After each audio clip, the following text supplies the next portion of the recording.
नमस्कार.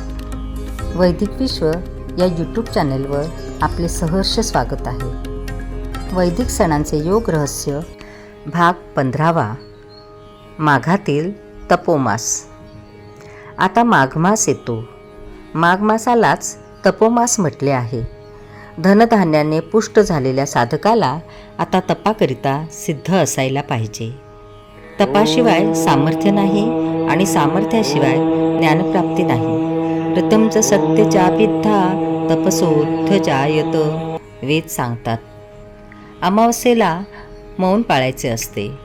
मौनालाही वैदिक परंपरेत महत्त्वाचे स्थान आहे. उत्तरेत हा पर्वकाळ समजला जातो. या दिवशी तीर्थे, नद्या, संगम आणि समुद्र अशा जलस्थानी स्नान करणे पुण्यफळ समजले जाते. चतुर्थीला गणेश जयंती येते. वाणी 4 प्रकारच्या आहेत: वैखरी, मध्यमा, परा आणि पश्यंती. चारही वाणीच्या वर असणाऱ्या चतुर्थ्या मनस्पंजपती असल्या दिव्य अवस्थेतील अवस्थारहित अस्तित्व म्हणजे गणेश होत. म्हणून चतुर्थीला गणेश जन्म मानतात. आजचा दिवस गणेशाचा जन्मदिवस मानून गणेश जयंतीचा उत्सव साजरा करतात. पंचमीला वसंत पंचमी येते. पुढे येणाऱ्या वसंत ऋतूची चाहूल या वसंत पंचमीला येते. प्रसाद चिन्हानी पुरहा फलानी. येणाऱ्या वसंताची आगाव सूचना देणारी वसंत पंचमी. या दिवशी रतिकाम देवाचे पूजन करायचे असते. रतिकामसुद्धा त्याज्य नाही, पण तो धर्म्य असला पाहिजे. म्हणून रतिकाम देवाचे पूजन वसंत पंचमीला करतात. रथसप्तमी. सप्तमीला देव रथात बसून उत्तरेला प्रयाण करतात. साधक आता वृत्तीने देव बनून कुंडलीने जागृत शरीररूप रथावर आरूढ होऊन स्वर्गाकडे वाटचाल करू लागतो. सप्तमीला रथसप्तमी येते.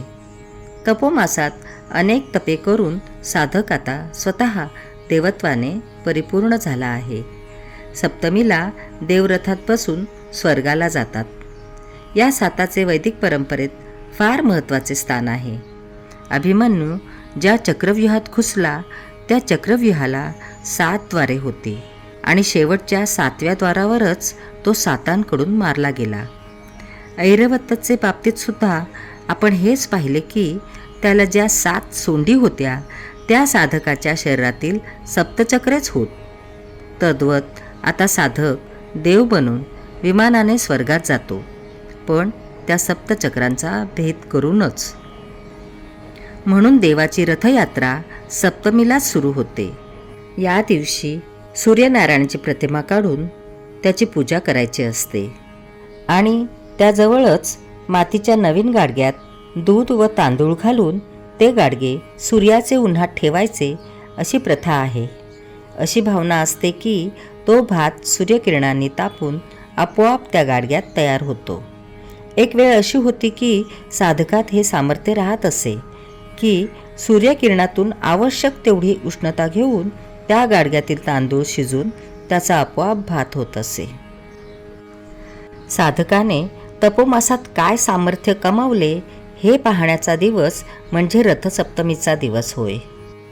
साधकाच्या पराक्रमाचा हा दिवस होय. आज तो सर्व पराक्रम लोप पावला आहे. रथसप्तमीला मात्र स्त्रिया अजूनही एक बोळके घेऊन त्यात दूध व तांदूळ घालून नारायणाच्या उन्हात शिजवायला ठेवतात आणि तो भात शिजला अशी भावना करतात. कसेही असो, त्या परिपाठीमुळे रथसप्तमी म्हणजे साधकाच्या पुण्यपराक्रमाच्या परीक्षेचा दिवस होता हे स्मरण ठेवणे त्यामुळे शक्य होते. आजच्या वैज्ञानिक युगात आता वैज्ञानिक प्रक्रियेने सूर्याच्या उष्णतेपासून पाकसिद्धी, इस्त्री आदी कामे केली जातात. त्या शेगड्यांना सूर्य शेगडी आणि इस्त्र्यांना सूर्य इस्त्री असे म्हणतात. त्या काळात शेगडीशिवायच सूर्याची प्रखर उष्णता घेऊन तांदळापासून भात शिजवित असत. परंतु त्यांची चालक शक्ती म्हणजे साधकाची पुण्यशक्ती होय. रथसप्तमी म्हणजे साधकाच्या पुण्य पराक्रमाचा दिवस. साधक शरीरातील सप्तयोग चक्रांची संक्रांत म्हणजे रथसप्तमी होय. ज्यामुळे साधक देव बनून सदेह स्वर्गाला जातो.